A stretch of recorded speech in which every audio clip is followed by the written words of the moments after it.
ఇంకా మూడో పాయింట్ సామాజిక పింఛన్లు.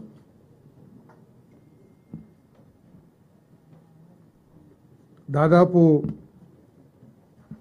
65 లక్షల మందికి ఉపయోగపడే విధంగా 28 కేటగిరీస్లో వివిధ వర్గాలకి పెన్షన్స్ ఏదైతే ఇస్తున్నారో వాటన్నిటిని కూడా పెంచడం జరిగిందని చెప్పేసి మీ అందరికీ మనం చేస్తా ఉన్నాను. నేను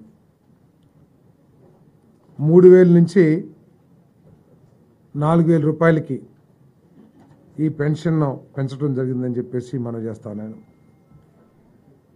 ఏదైతే చంద్రబాబు నాయుడు గారు, పవన్ కళ్యాణ్ గారు, కూటమి నాయకులందరూ కూడా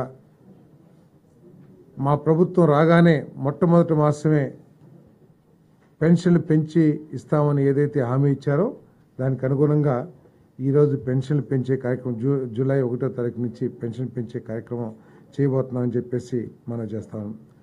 దాదాపు 65 లక్షల మందికి 65.3 లక్షల మందికి ఈ పెంపుదల మూలంగా లబ్ధి చేకూరుతుందని చెప్పేసి కూడా మీ అందరికీ మనం చేస్తాను. ఇక్కడ ఆలోచించాల్సింది ఏంటంటే పోయిన ప్రభుత్వం 1,000 రూపాయలు పెంచడానికి 4 సంవత్సరాలు తీసుకుంటే ఈరోజు చంద్రబాబు నాయుడు గారి నాయకత్వంలోని ప్రభుత్వం 1,000 రూపాయలు పెంచడానికి కేవలం ఒక 10-15 రోజులు మాత్రమే తీసుకోవటం దీంట్లో సంతోషించదగ్గ విషయం అని చెప్పేసి కూడా మీ అందరికీ మనం చేస్తాను.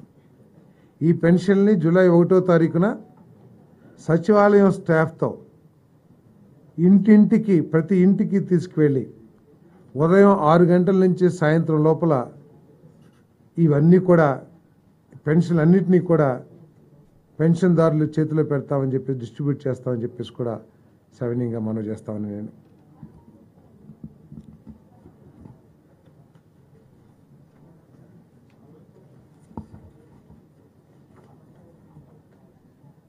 మరి ఒక కేటగిరీ ఫిజికలీ డిజేబుల్డ్ పర్సన్స్కి 3,000 నుంచి 6,000 రూపాయలు, పూర్తి అంగవైకల్యంతో ఉన్న వాళ్ళకి 5,000 నుంచి 15,000 రూపాయలు కూడా పెంపుదల కూడా ఇవ్వబోతున్నామని చెప్పేసి కూడా నేను మనవి చేస్తాను.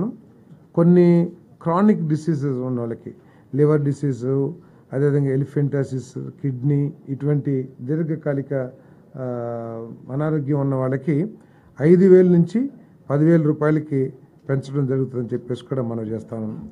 వీటన్నిటి మూలంగా అంతేకాకుండా మేము చెప్పినట్లు జూలై 1వ తారీఖున 7,000 రూపాయలు అంటే మంత్లీ పెన్షన్ 4,000 రూపాయలు, బకాయిలు ఏప్రిల్, మే, జూన్ ఏదైతే చెప్పామో ఆ 3 నెలలకు సంబంధించి 3,000 రూపాయలు మొత్తం కలిసి 7,000 రూపాయలు మరి ఇవ్వబోతున్నామని చెప్పేసి మనం చేస్తాను. ఈ పెంపుదల మూలంగా కేవలం పెరుగుదలే 819 కోట్ల రూపాయలు ప్రతి మాసం కూడా ప్రభుత్వం మీద ఆర్థిక భారం పడుతుందని చెప్పేసి కూడా మనం చేస్తాం. ఆర్థిక భారం కంటే కూడా పేద ప్రజలు, వృద్ధుల అవసరాలు తీర్చడం లక్ష్యంగా ఈ పెంపుదల చేశామని చెప్పేసి కూడా మనం చేస్తాను.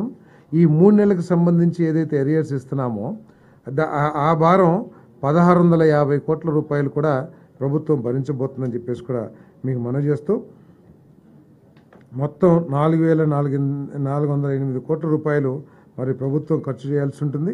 ఇంతకుముందు సంవత్సరానికి 23,272.44 కోట్ల రూపాయలు ఈ సామాజిక పెన్షన్స్ కింద ప్రభుత్వం ఖర్చు చేస్తే చంద్రబాబు నాయుడు గారి నాయకత్వంలోని కూటమి ప్రభుత్వం 33,099.72 కోట్ల రూపాయలని ఈ సామాజిక పెన్షన్స్ కోసం ఖర్చు చేయబోతున్నామని చెప్పేసి కూడా మీ అందరికీ సవినీయంగా మనం చేస్తాను. నేను అదేవిధంగా 4వ ఐటెంగా స్కిల్ డెవలప్మెంట్ అండ్ ట్రైనింగ్. మనందరికీ తెలిసిందే దేశంలో ఎక్కడా లేనన్ని ఇన్స్టిట్యూషన్స్, టెక్నికల్ ఇన్స్టిట్యూషన్స్ కానివ్వండి, కాలేజెస్ కానివ్వండి మన రాష్ట్రంలో ఎక్కువగా ఉన్నాయి.